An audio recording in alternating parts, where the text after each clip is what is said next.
Alimlər arasında, müəyyən alimlər arasında belə bir rəy mövcuddur ki, fəqihin vilayəti eyni ilə Peyğəmbərin vilayətidir.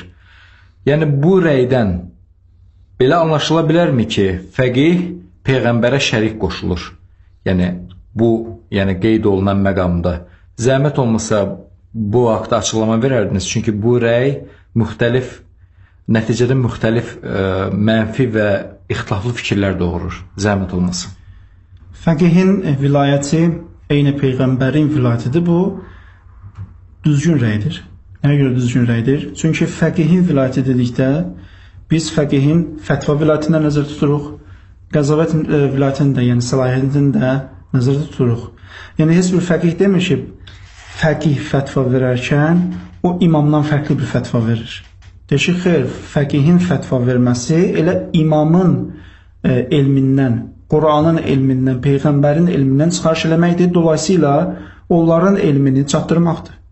Ona görə hədisdə var ki, əgər bir insan o fəqihin verdiyi fətvanın haqq olduğunu bilə-bilə onu inkar etsə, Allaha şərik qoşmuş həddindədir. Deməli, fətva məqamında, qəzavət məqamında elə fəqihin də vilayəti eyni Peyğəmbərin vilayətidir. Necə ki, imamın verdiyi fətvaya müxalifətçilik etmək qadağandır, eyni ilə fəqihin də verdiyi fətvaya müxalifətçilik etmək qadağandır.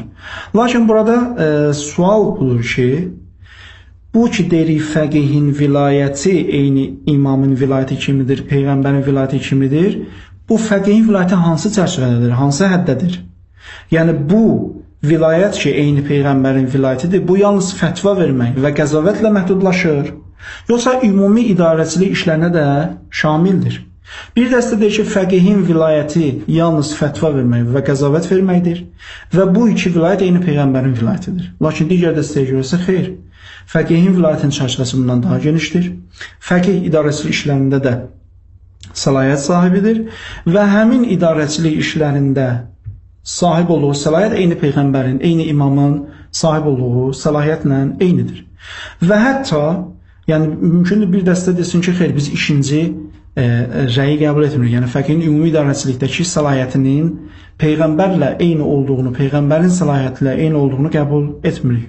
Lakin buna cavab olaraq deyə bilərik ki, ikincini qəbul etmək, birincini qəbul etməkdən asandır. Nəyə görə? Çünki birincidə, yəni fətva verməkdə, qəzavət eləməkdə sən Allahın adından, dinin adından danışırsan.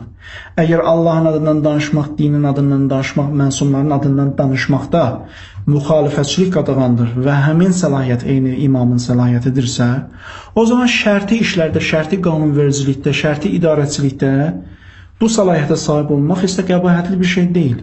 Yəni, ən təhlükəli, ən xətərli məsələdə vilayət sahibi olmaq, səlahiyyət sahibi olmaq qadağan deyilsə, o zaman ondan daha aşağı pillədə duran ikinci dərəcəli bir məsələdə vilayət sahibi olmaq heç də xətərli bir şeydir. Ona görə biz burada fəqihi Peyğəmbərə şərik qoşmuruq. Bu qeyri-mümkündür. Fəqihi imama şərik qoşmuruq. Bu qeyri-mümkündür. Nəyə görə?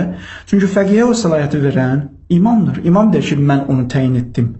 Əgər imam fəqihi bu vəzifəyə təyin edibsə, necə fəqihə şərik qoşmaq olar? Necə imama şərik qoşmaq olar? Ona əlavə fəqihin sahib olmadığı bir də təkvini vilayəti var ki, bu ancaq məsumlara şamildir. Məsumların təkvini vilayəti var ki, bəzi alimlər bunu qəbul edirlər.